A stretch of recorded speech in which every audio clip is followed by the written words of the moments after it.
Dave Jenkins had never intended to become the poster child for humanity's apparent death wish. Yet here he was, late on his first day at the Galactic Federation Academy, sprinting through hallways designed for beings with significantly more limbs than himself, desperately searching for Classroom 101.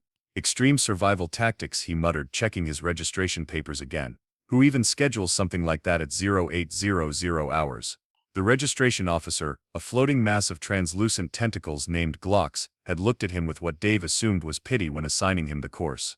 Hard to tell with beings whose facial expressions involved color-changing chromatophores, but the rippling purple waves definitely suggested concern.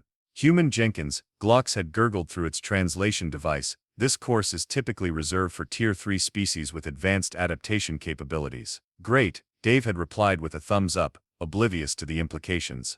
I did some camping as a kid, should be fun. The truth was, Dave was here on a diversity scholarship. The Galactic Federation had initiated an outreach program to pre-warp civilizations with uniquely innovative perspectives, which was diplomatic code for bizarrely resilient species whose survival defies all scientific explanation. Earth had been admitted primarily as a scientific curiosity. Most species discovered humanity's homeworld found it utterly horrifying. The gravity alone was crushing by galactic standards. The atmospheric oxygen concentration, a highly corrosive gas to most sentients, was considered borderline toxic. And that wasn't even addressing the constant radiation bombardment from a nearby unstable fusion reactor that locals casually called the sun, while exposing their dermis to it for recreational tanning. Dave skidded around another corner, nearly bowling over a floating gelatinous orb that emitted an offended series of bubbling pops. Sorry, he called out, continuing his sprint. Late for class. He finally found the classroom, a reinforced chamber with hazard symbols that would have given Earth's Nuclear Regulatory Commission nightmares. The door was quadruple sealed with warning lights flashing in 7 different colors, most of which Dave couldn't actually perceive with his limited human visual spectrum. He pressed his palm against the DNA scanner. The door hissed open, revealing what appeared to be a military-grade bunker filled with terrified-looking aliens in protective gear. Every head, or sensory cluster, turned toward him. Ah, said a tall chitinous being at the front of the room. The human has arrived. Without protective equipment. How characteristic. Professor Klieg was a renowned survival expert from the crystalline gas giants of the Xandari system. His exoskeleton gleamed menacingly under the classroom's harsh lights, compound eyes examining Dave with scientific detachment. Please take your assigned station, Human Jenkins, so we may begin without further delay. Dave nodded awkwardly, scanning the room for an empty seat. The classroom was arranged in concentric semicircles, each station equipped with what appeared to be emergency supplies and monitoring equipment. Most of his alien classmates were either sealed in personal containment suits or floating within protective bubbles. The only empty station was directly at the front. Of course, as Dave settled in, he became acutely aware of the stares from his classmates. A hovering cloud of sentient gas particles condensed nervously when he looked its way. A multi-limbed arthropod clutched what appeared to be a religious talisman. Even the silicon-based crystalline entity to his right seemed to lean away, its facets refracting light in what Dave assumed was the crystalline equivalent of a grimace. For those unfamiliar with the course objectives, Professor Klieg began, mandibles clicking. Extreme Survival 101 is designed to prepare intermediate species for emergency scenarios beyond their biological comfort parameters. By the end of this semester, those who survive, the professor paused meaningfully, will be certified for emergency operations in Class D hazardous environments. A nervous titter passed through the classroom. Dave glanced around, wondering if he'd missed a joke. Today we begin with basic threat assessment.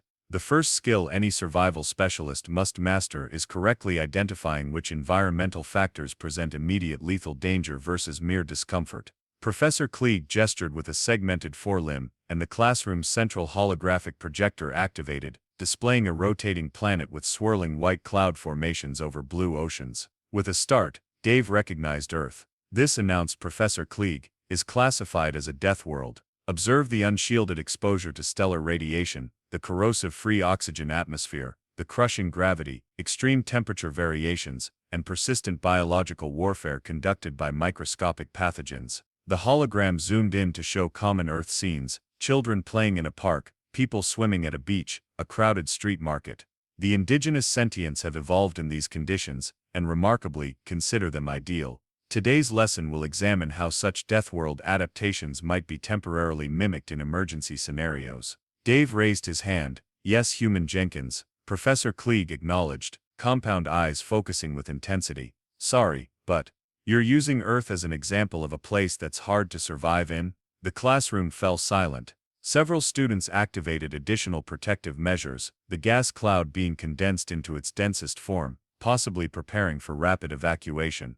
Professor Klieg's antenna twitched in what might have been amusement. Not just hard to survive in, human Jenkins. Your homeworld is rated as one of the 27 most inherently hostile habitable planets in the charted galaxy. The fact that your species evolved there, and considers it normal, is precisely why you are sitting in this classroom without 6 layers of protective equipment, while breathing in atmosphere that would corrode Delegate Zixus's respiratory system in approximately 13 seconds. The silicon entity beside Dave refracted light in patterns that somehow conveyed embarrassment.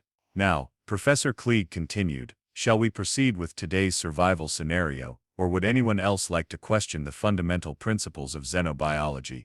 Dave sank slightly in his chair, suddenly having the distinct feeling he might be in over his head, not because the class would be too difficult, but because it might be, against all logic, embarrassingly easy. Perfect, Professor Klieg clicked, misinterpreting Dave's silence as acceptance. Let us begin with Scenario 1, surviving complete atmospheric contamination with only standard emergency equipment. As the classroom darkened and simulation warnings flashed overhead, Dave couldn't help but wonder if his camping experience was about to prove far more relevant than he'd initially thought. As the classroom lighting shifted to what Dave assumed was the alien equivalent of emergency red, Professor Klieg motioned for the students to activate their workstations. Before we begin our first practical simulation, the professor clicked, let us conduct proper introductions. In survival situations, knowing your team's capabilities is often the difference between continued existence and rapid molecular disassembly. Dave glanced around as his classmates straightened, or in some cases undulated with what appeared to be pride. We'll start with Delegate NX7.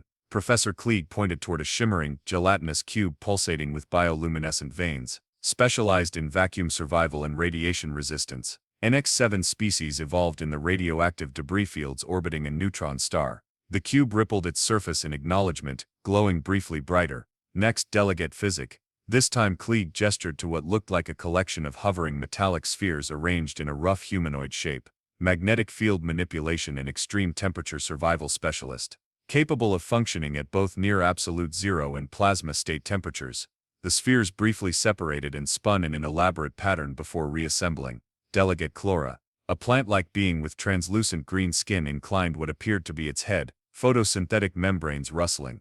Chemical neutralization and toxic compound processing. Can metabolize most known poisons into breathable oxygen. One by one, Professor Klieg introduced the remaining 12 students, each seemingly more specialized and impressively adapted than the last. There was Murok, a 6-limbed amphibian who could survive complete submersion in caustic liquids. Visra, a crystalline entity who'd evolved in gravitational conditions that would flatten most organic life. And Trill, a hive consciousness of microscopic organisms that could rapidly reconfigure themselves to adapt to nearly any environment, provided they had 48 hours of preparation time. Finally, all eyes turned to Dave, who suddenly felt extraordinarily ordinary. And this, Professor Klieg announced with what might have been a touch of scientific fascination, is human Jenkins. The first Deathworlder admitted to this course in 17 cycles. An uncomfortable murmur passed through the classroom. The sentient gas cloud, whom Dave now knew was named Eris, condensed anxiously. Professor, Eris's translation device vocalized in a melodious tone, is it safe to have a Deathworlder in our proximity without containment protocols? My species studies Earth's history as horror fiction. Dave blinked in surprise. Wait, you guys read our history for fun, not for fun, human Jenkins, corrected Visra, the crystalline entity, their voice resonating like wind chimes through their translator. As cautionary educational material. Your species' survival despite your planet's conditions and your own biological limitations is statistically improbable. I've analyzed human physiological scans, added Trill, the hive mind, millions of microscopic organisms forming a rough humanoid shape inside a containment field. They live with exposed internal calcium structures for structural support, and their dermal layer offers almost no protection against punctures or temperature variations. Guys, I'm sitting right here, Dave protested. Indeed you are, Professor Klieg interjected.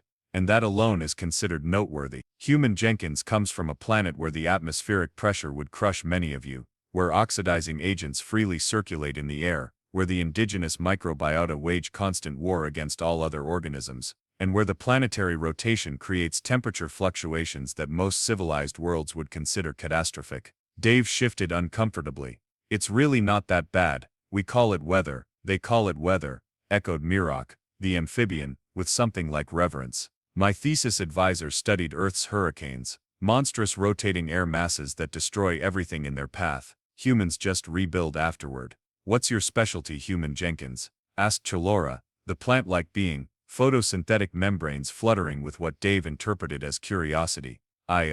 Dave hesitated. I worked as a convenience store clerk while getting my associate's degree. I majored in communications. The silence that followed was almost palpable. Even Professor Klieg's antenna froze mid-twitch. I believe, the professor finally said, Delegate Chlora is inquiring about your evolutionary survival adaptations, your species' particular environmental resistances. Oh, Dave shrugged. I guess we're pretty good at maintaining stable internal temperatures, and I can go without water for like a whole day if I need to. Longer if I have a Gatorade. More confused silence. What's a Gatorade? Physics' metallic spheres rearranged themselves in what might have been a quizzical pattern. It's an electrolyte replacement beverage, Dave explained. Helps with hydration when you're sweating a lot. Sweating, repeated NX7, the gelatinous cube, its translation device somehow conveying disgust. The process where your species excretes internal fluids through skin pores as a cooling mechanism. Considering we're about to begin practical applications, interrupted Professor Klieg, mercifully changing the subject. Perhaps it's best to demonstrate abilities rather than discuss theoretical capabilities. The professor activated his control panel, and the central holographic projector shifted to display what appeared to be an educational diagram. Today's scenario involves atmospheric contamination, explained Professor Klieg.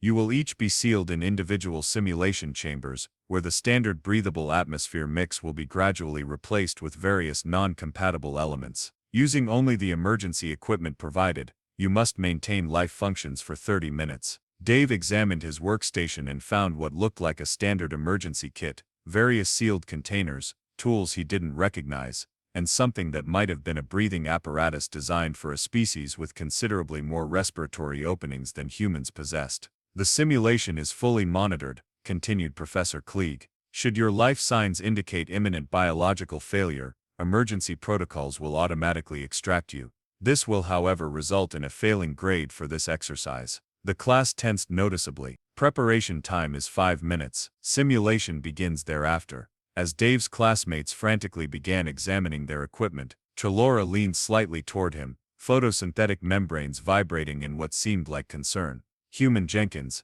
they whispered, you seem remarkably calm considering your species' respiratory fragility. Do you have specialized training for this scenario? Dave glanced at the breathing apparatus, which looked like it had been designed by someone with only a theoretical understanding of mouths. Not really, he admitted, but I grew up in Los Angeles. The air quality there prepared me for pretty much anything. Chalora's membranes stiffened in what Dave was beginning to recognize as shock. Los Angeles, the plant being repeated slowly. The human settlement famous for its hydrocarbon-contaminated atmosphere.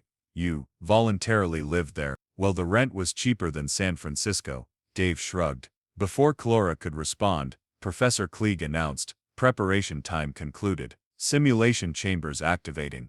Transparent barriers rose around each workstation, sealing Dave and his classmates in individual pods. Status displays illuminated, showing atmospheric composition, time remaining, and vital signs monitoring. Remember, Professor Klieg's voice came through speakers in each chamber. This is only the first of many survival scenarios. Consider it a baseline assessment. Simulation begins in 3, 2, 1. Dave watched as warning indicators flashed on his display. The chamber's atmospheric composition was already changing, oxygen levels dropping as unidentifiable gases began flooding in. He glanced at his alien classmates, all frantically assembling complex breathing apparatus or activating specialized survival equipment. With a sigh, Dave reached for what looked like the simplest piece of equipment in his kit, something vaguely resembling an oxygen mask, and prepared to face his first official test as a Deathworlder. The moment the simulation began, Dave's chamber filled with a greenish vapor that smelled faintly of old gym socks mixed with ammonia. The air quality display flashed urgent warnings as oxygen levels plummeted below what the system considered minimum safe levels for carbon-based respiration. Around him, His classmates sprang into action with practiced precision. Nick 7's gelatinous form contracted into a dense sphere, minimizing surface area exposure. Physics' metallic components reconfigured into what appeared to be an elaborate filtration system. Chlora had extended specialized membranes that seemed to be actively processing the toxic atmosphere, while Trill's microscopic components formed complex chemical binding structures. Dave looked down at the alien breathing apparatus in his hands. It had at least 7 different attachment points, none of which appeared remotely compatible with human facial anatomy. Great, he muttered.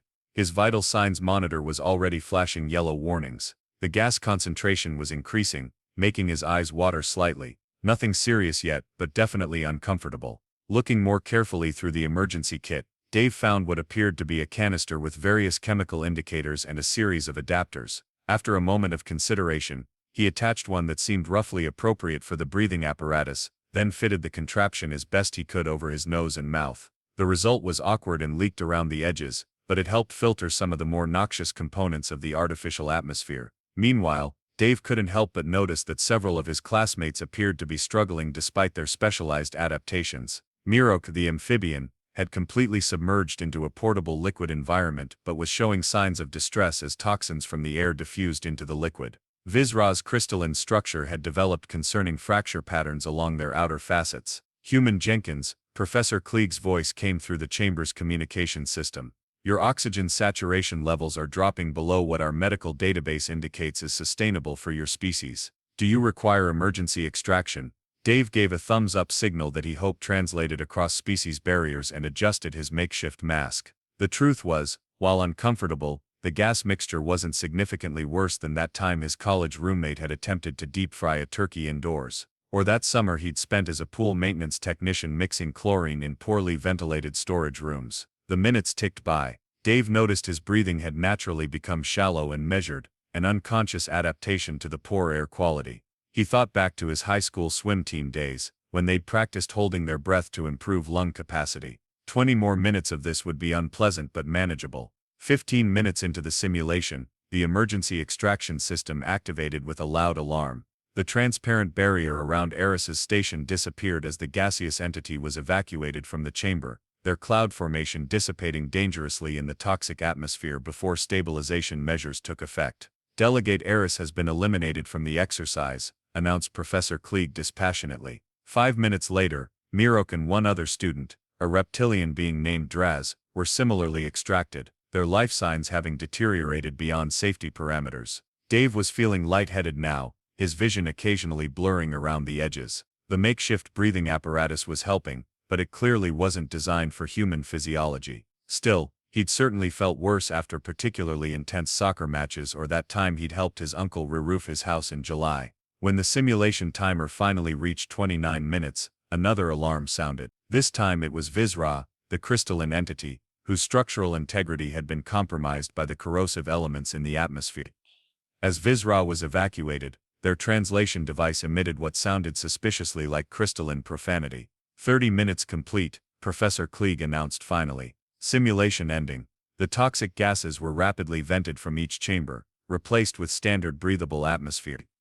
The barriers retracted, allowing the surviving students to gather at the central area once more. Of the original 16 students, only 9 remained, including Dave. He removed his improvised breathing apparatus, coughing slightly as his lungs readjusted to clean air. His eyes were still watering, and he had what promised to develop into a decent headache, but otherwise, he felt surprisingly okay. Remarkable performance from our first-tier survivors, Professor Klieg clicked, antennae twitching with what might have been approval. Particularly noteworthy adaptability from Delegate Physic, Delegate Chlora, and the professor paused, compound eyes fixing on Dave, unexpectedly, Human Jenkins. Dave wiped his streaming eyes with his sleeve. Thanks. Tell us, Human Jenkins, Professor Klieg continued. What specialized respiratory adaptation did you employ? Our monitoring systems indicated your oxygen saturation dropped to levels typically considered critical for your species, yet you displayed minimal distress responses. All eyes turned to Dave, who suddenly felt self-conscious. I just breathed less, he said with a shrug. And more shallow. It's what humans do in smoke, or when there's bad air quality. Nothing special. You voluntarily reduced your respiratory rate and volume, clarified Trill, their microscopic components rippling in what appeared to be astonishment. without technological assistance or evolutionary adaptation. Well, yeah, Dave replied. Humans can hold their breath entirely for like a minute or two without training. Longer if you're a free diver or something. I figured shallow breathing was a good middle ground. The surviving students exchanged glances, or whatever passed for glances among species without conventional eyes. Human Jenkins, Clora's translator vocalized, photosynthetic membranes fluttering rapidly. Your species consciously controls autonomic functions. I mean not all of them, Dave clarified. We can't control our heart rate without special training. But breathing, sure. We do it for swimming, meditation, singing, lots of reasons. Professor Klieg made a series of rapid clicking sounds that the translation system didn't process, possibly the instructor equivalent of clearing one's throat. While Human Jenkins' performance was unexpected, the professor stated, I should note that the atmospheric composition was deliberately calibrated to test general adaptability rather than specific resistances. The next simulation will undoubtedly present different challenges requiring more specialized approaches. Dave nodded politely, though he couldn't help noticing that both Clora and Physic, who had previously seemed wary of the Deathworlder in their midst, were now regarding him with what appeared to be professional curiosity. For our next class, Professor Klieg continued, we will address hostile fauna encounters. Please review the assigned materials on predator psychology and defensive countermeasures. Class dismissed. As the students began gathering their belongings, Dave found himself surrounded by his surviving classmates, all seemingly bursting with, is it true humans intentionally expose themselves to respiratory irritants as a recreational activity? Inquired Trill, referring to what Dave assumed was smoking. Do you really consume beverages containing ethanol specifically to impair your neural functions? Asked Physic, metallic components shifting in apparent confusion. I've read that humans voluntarily immerse themselves in dihydrogen monoxide despite lacking appropriate respiratory adaptations, added NX7, gelatinous form quivering with what might have been excitement or horror. You mean swimming? Dave laughed. Yeah, we do that for fun. I was on my school's swim team. The resulting silence was profound enough that Dave could practically hear his classmates' various biological processes humming in the background. Fascinating, Professor Klieg murmured, making a notation on his teaching pad. Utterly fascinating. As Dave shouldered his bag and headed for the exit, he couldn't shake the feeling that he'd somehow missed something important about today's exercise. The way his alien classmates were looking at him reminded him of how he'd once watched a documentary about those deep-sea creatures that survive near hydrothermal vents, with a mix of scientific fascination and existential horror. Hey, he called back to the group. Does anyone know where to get coffee around here? I could really use some caffeine after that. The collective gasp that followed would have been comical if Dave had understood its significance, or realized that he'd just casually mentioned intentionally consuming what most galactic species classified as a potent neurotoxin. Today's simulation will test your responses to hostile fauna encounters, Professor Klieg announced as the class gathered in what appeared to be a reinforced holographic arena. Each of you will face a recreated predator species in a controlled environment. Your objective is simple: survive for 5 minutes. Dave surveyed the equipment rack, stunning devices, shields, chemical deterrents and various specialized tools. His classmates selected their equipment with purposeful confidence, each clearly familiar with standard anti-predator protocols. Human Jenkins, Professor Klieg clicked, given your species' lack of natural defenses, you may select 3 items. Dave chose a simple stun baton, a lightweight shield, and after brief consideration, a coil of synthetic rope. His classmates exchanged looks that clearly questioned his selections. Commence simulation sequence. Delegate next 7. You're first. One by one, Dave watched his classmates face holographic predators tailored to challenge their species' vulnerabilities. Next 7's gelatinous form struggled against a creature that secreted solidifying enzymes. Physics' magnetic fields barely repelled a hunter with electromagnetic disruption abilities. Even Clora, whose toxic processing had impressed Dave previously, barely survived an encounter with a plant-consuming swarm organism. When Dave's turn came, Professor Klieg seemed to hesitate. Human Jenkins, your scenario involves a Class 3 ambush predator. It possesses significantly greater strength, speed and sensory capability than your species. Recommend maximum defensive posture. The arena transformed into a dense foggy forest. Dave's heart rate spiked as something large moved through the mist. The creature that emerged resembled a nightmarish cross between a tiger and an insect, with serrated mandibles and 6 muscular limbs. Instead of immediately activating his shield or readying the stun baton as expected, Dave did something that caused Professor Klieg to emit an alarmed clicking sound. He climbed the nearest tree with remarkable speed. From his elevated position, Dave observed the predator's movement patterns, noting how it sniffed his ground trail and circled with calculated patience. Unlike his classmates who had engaged their threats directly, Dave remained motionless, controlling his breathing, exactly as he'd done during childhood camping trips when encountering coyotes. After 3 minutes of frustrated searching, the holographic predator finally detected Dave's position. As it began scaling the tree, Dave used his rope to swing to an adjacent tree, creating distance without direct confrontation. Fascinating, Professor Klieg's voice echoed through the arena. The human is utilizing environmental advantages rather than technology. When the creature eventually cornered him, Dave finally employed his shield and stun baton, not to defeat the predator, but to create enough space to maneuver past it and resume evasion tactics. Time, Professor Klieg announced. Simulation complete. The forest and creature vanished, leaving Dave catching his breath in the center of the now empty arena. Human Jenkins, Professor Klieg's antennae, were practically vibrating with scientific excitement. Your approach diverged significantly from conventional defensive protocols. Please explain your strategy. Dave shrugged. Humans aren't apex predators because we're stronger or faster. We're persistence hunters who use pattern recognition. I figured fighting that thing head-on would be suicide, so I just didn't fight it. You recognized your biological limitations and compensated with environmental awareness and strategic thinking, translated Trill, their microscopic components forming what might have been an expression of respect. I guess, Dave replied. We call it not getting eaten. As the class dispersed, Dave overheard Tulora whispering to Physic. Did you notice how quickly the human identified the tree as a strategic elevation point? No hesitation, more concerning. Physic's metallic components shifted nervously. Did you see how it controlled its fear response? The predator couldn't sense its stress hormones. Deathworlders are more dangerous than I thought. Dave pretended not to hear, but couldn't help smiling. For once in his life, his completely average human abilities were being treated as superpowers. The next day, he arrived to find his classmates had left a respectful buffer of empty seats around him. 2 weeks and several increasingly difficult survival scenarios later, Dave entered the classroom to find Professor Klieg standing before a holographic display labeled Final Examination, Combined Hazards. The remaining students, reduced to just 7 after the underwater pressure test claimed NX7 and the radiation exposure simulation eliminated another, looked distinctly anxious. Today's final will determine whether you receive survival certification, Professor Klieg announced, mandibles clicking with what Dave had come to recognize as educational enthusiasm. The scenario combines multiple environmental hazards with resource scarcity and hostile elements.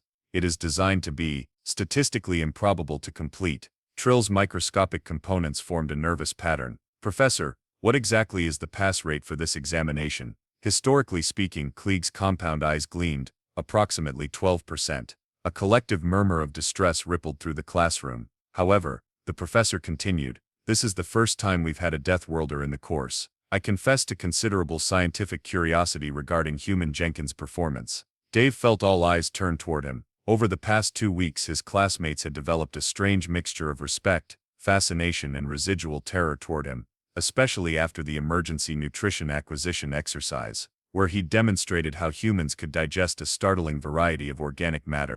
The simulation will last 12 hours, Professor Klieg explained. You will each be placed in identical but isolated scenarios. You will have access to minimal survival equipment. The environment will feature atmospheric contamination, temperature fluctuations, hostile fauna, toxic sustenance options, gravitational anomalies, and periodic radiation bursts. Dave blinked, all at once. Indeed, Professor Klieg's antenna twitched. The specific combination is considered unsurvivable without specialized equipment, which you will not have. Success requires surviving until extraction with vital signs within acceptable parameters for your species. As they filed into the simulation chambers, Clora paused beside Dave. Human Jenkins, I've analyzed your species' surprising adaptability. You might actually have a chance at this. Dave wasn't sure whether to feel complimented or concerned. When the simulation activated, Dave found himself in a barren rocky landscape under a sickly green sky. The temperature read 105 degrees Fahrenheit. The air shimmered with visible toxins, and a warning indicator showed the first radiation burst would arrive in 20 minutes. Off in the distance, something large and multi-limbed moved purposefully across the horizon. Right, Dave muttered. Find shelter first. He quickly inventoried his provisions, a single water purification tablet, a reflective thermal sheet, a multi-tool, and something that resembled beef jerky but was labeled emergency protein, not for carnivore species. The first major challenge became apparent when Dave tried to run. The gravity fluctuated wildly, making each step unpredictable. One moment he felt light as a feather, the next he was struggling to lift his foot as if in deep mud.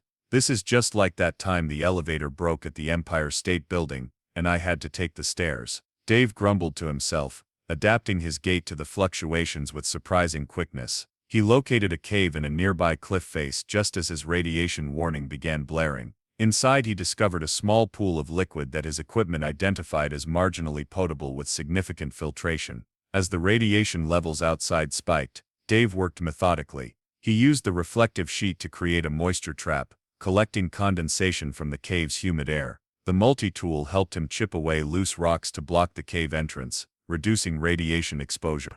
When the readings declined, he ventured out briefly to gather materials before the next surge. 4 hours in, the temperature plummeted to -40 degrees Fahrenheit, a swing of nearly 150 degrees. Dave's classmates with their specialized environmental adaptations would struggle with such extremes. But growing up in the Midwest had prepared Dave for ridiculous temperature fluctuations. He created an insulated shelter within the cave, using the thermal sheet and rocks heated during the earlier hot period. A trick he'd learned during a winter camping trip gone wrong. 6 hours into the simulation, the marginally potable water ran out. Dave's monitoring device showed concerning dehydration warnings. Outside, the toxic atmosphere had thickened, visibility dropping to mere feet. "Time to get creative," Dave muttered. He recalled a survival show where contestants had extracted water from plant matter. The local vegetation, if you could call the crystalline growths plants, contained moisture. Using his multi-tool and the thermal sheet, Dave created a crude solar still, extracting precious drops of liquid that his purification tablet rendered just barely safe to drink. At hour 8, the predator found him. The creature resembled the unholy offspring of a grizzly bear and a centipede, with sensory organs Dave couldn't even identify. Rather than attempt to fight or outrun it in the unpredictable gravity, Dave employed his most human strategy, yet he tricked it.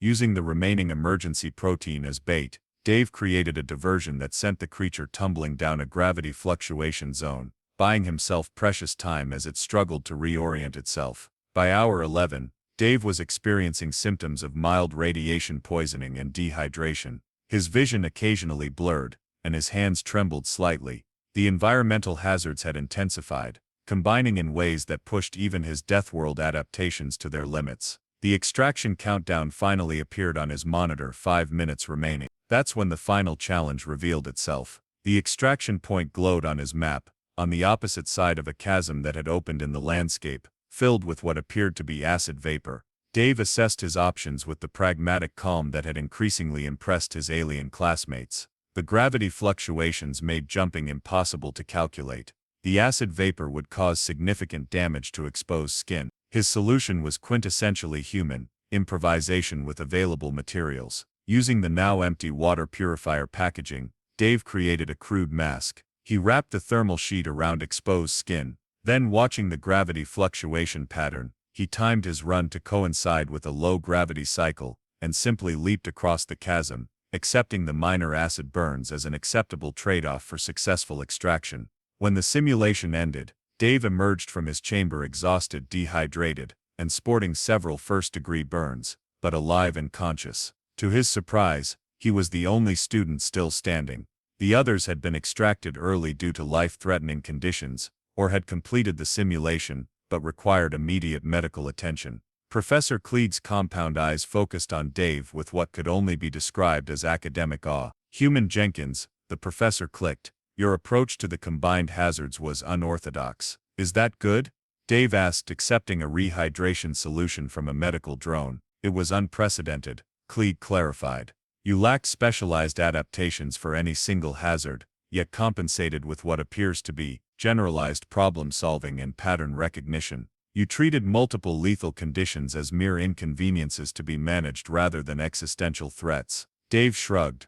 "I just did what seemed logical." What seemed logical, echoed Trill weakly from their medical pod, was accepting radiation exposure to avoid immediate predation, then compensating with increased hydration. No specialized species would have calculated that trade-off. The human prioritized hazards differently than any model predicted, added Clora, whose photosynthetic membranes looked significantly wilted. It treated the entire scenario as a series of inconveniences rather than a survival situation. Dave wasn't sure how to respond. The truth was, the simulation had indeed been extremely challenging, but not impossibly so. It had essentially recreated conditions similar to a really bad camping trip combined with a power outage during a natural disaster. "Tell me, Human Jenkins," Professor Klieg asked, antenna quivering with scientific curiosity, "would you classify this scenario as among the most hostile environments you've encountered?" Dave considered this seriously. "I mean, it was pretty rough. Probably a bit worse than the time I got lost hiking in Death Valley with a broken water filter. But not as bad as my sophomore year dormitory, after the plumbing backed up during finals week." The silence that followed was profound enough that Dave could hear the soft whirring of the medical drones tending to his classmates. "Fascinating," Professor Klieg finally clicked. "Utterly fascinating." The graduation ceremony for Extreme Survival 101 was a subdued affair, largely because half the original class was still in medical recovery. Dave stood awkwardly beside his 6 surviving classmates, all of whom now maintained a respectful distance that bordered on reverence.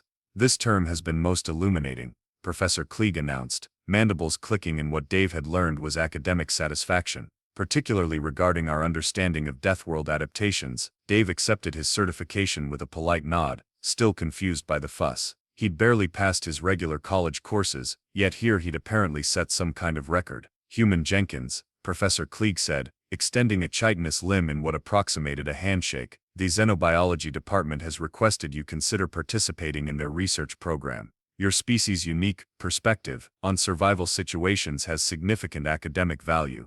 "Thanks, but I'm just an average human," Dave replied. "Nothing special." "That," clicked Professor Klieg, compound eyes gleaming, "is precisely what makes you extraordinary. Your species evolved on a planet where simply existing requires constantly surviving conditions that would kill most sentient life. What you consider average is, by galactic standards, exceptional." As the ceremony concluded, Clora approached Dave, photosynthetic membranes fluttering nervously. "We've been reviewing Earth's historical records," they said. "Is it true humans once hunted prey by simply following it until it collapsed from exhaustion? Persistence hunting. Yeah, some cultures still do that. And you intentionally consume fermented foods containing living microorganisms." "You mean yogurt?" "Sure." Clora's translator emitted what sounded like a respectful hum. "Deathworlders are remarkable. Your planet's classification may need revision from Deathworld to Nightmare Forge." That evening, Dave video called his parents back on Earth. "How's space school, honey?" his mother asked. "Pretty good," Dave replied casually. "Got top marks in my survival class. Apparently growing up camping and dealing with Earth's weather makes you pretty tough by galactic standards." "That's nice, dear," his mother nodded absently. "Don't forget your allergy medication. The pollen count is high even in space." Dave smiled as he ended the call, watching through his dormitory window as 3 maintenance workers in full hazmat suits carefully serviced the human-compatible environmental controls, designed to replicate Earth's hellish conditions. Somewhere in the administrative offices, Dave's species classification was being updated from potentially hazardous caution advised to Deathworld elite, approach with respect. He remained blissfully unaware of this promotion as he casually sipped his coffee, still classified as a controlled neurotoxin in most of the galaxy, and wondered what other impossible challenges next semester might bring.